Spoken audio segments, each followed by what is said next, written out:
মুজিবুর রহমান, আমি আপনার কাছে আসি। একটি প্রশ্ন আপনি তো বলবেন, একটি প্রশ্ন আপনার কাছে করি। আপনারা জোটে আছেন, সেই জোটের বিরুদ্ধে ধোঁকাবাজি রাজনীতির কথা যখন বলে তখন আপনি কি বলবেন? আসলে প্রথম কথা হচ্ছে যে এখানে জামাতের প্রসঙ্গটা আসছে।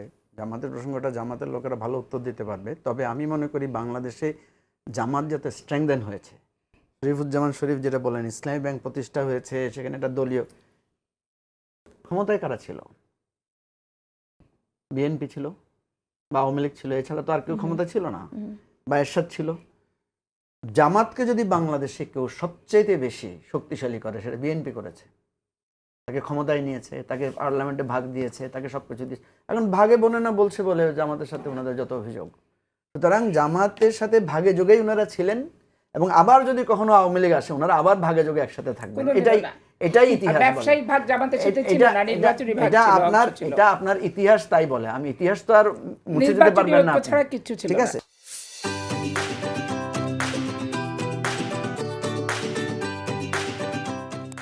সুতরাং জামাতের যারাই করেন বাংলাদেশে, এই যে বাংলাদেশে জামাতের ক্ষেত্রে সেই সম্ভাবনা আপনি কতটুকু দেখেন যে আবার যদি প্রয়োজন হয় সেক্ষেত্রে আওয়ামী লীগের সাথে আবার গিয়ে জোট করবে, সেই সম্ভাবনা আপনি কতটুকু দেখেন? সম্ভাবনা দেখি, আমি দেখি তো। কারণ জামাত আওয়ামী লীগের সাথে রাজনৈতিকভাবে আন্দোলন করেছে। আমরা যে কথাটা বলতে চেয়েছিলাম যে বাংলাদেশের রাজনীতির এই ধারা যদি আপনি না বদলান, আপনি আজকে আমার সাথে খাতির ভালো, কালকে আমার সাথে আপনার শত্রুতা হবে, যেটা জামাতের সাথে বিএনপির হয়েছে। এখন একেবারে ওই নকল। আমি কখনো অবাক হব না, আমি কখনো অবাক হব না যদি পাপিয়া আপা জামাতের আমির হয়ে যায়। আমি কখনো অবাক হব না। এইটা আপনাকে অবাক হতেই হবে, কারণ পাপিয়া মরে যাবে, কবরে মিশে একটা হাড়গোড় মিশে যাবে, কিন্তু পাপিয়া কোনোদিনই জামাত আওয়ামী লীগ কোনোটাই হবে না। পাপিয়া যেই দলটাতে আসছে এটাই তার শেষ এবং প্রথম পরিচয়। এটা আস্থা বিশ্বাস সবই রাখতে পারে। আচ্ছা, অর্ডিন্যান্স দেখেন, কোন অর্ডিন্যান্স পাস করলো, কোনটা করলো না, এইটা নিয়েই শুধু কথা। আর জুলাই সনদ করে জীবন দিয়ে দিচ্ছে।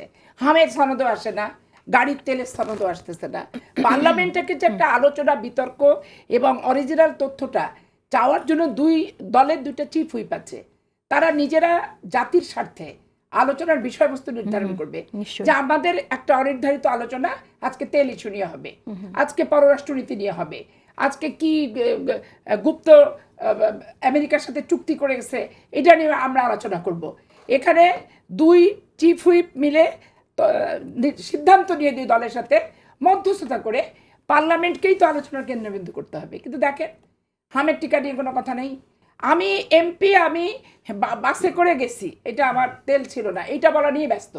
জনগণ যে জার্কিন নিয়ে ফেরত আসতেছে সেটা নিয়ে কোনো কথা কিন্তু নাই। আমরা চাই যে এই জন্য মঞ্জু যেটা বললো যে খুব খুব দুর্বল বিরোধী দল, মোটেও না। আমরা 35টা ছিলাম বিরোধী দল, 8 সাল থেকে 14 সাল।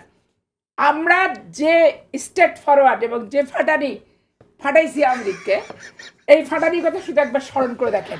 সংখ্যা কোনো ব্যাপার না, ইমানটা হচ্ছে আসল। ইমান এবং ইমানের জোর। আপনি মিথ্যাচার, মরেনি বলছে ইন্না লিল্লাহি, জীবন্তকে মৃত বানাচ্ছে, মাথা ফাটেনি বলছে ফাটছে, অপহৃত হয়নি বলে হচ্ছে। এগুলো দিয়ে কি হচ্ছে? খেলো হয়ে যাচ্ছে। বিরোধী দলের কাছে পার্লামেন্ট খেলো, জাতীয় ইস্যু, জনগণের ইস্যু নিয়ে আলোচনার কেন্দ্রবিন্দু শেষ করে দিতে হচ্ছে অ্যাডভোকেট সৈয়দ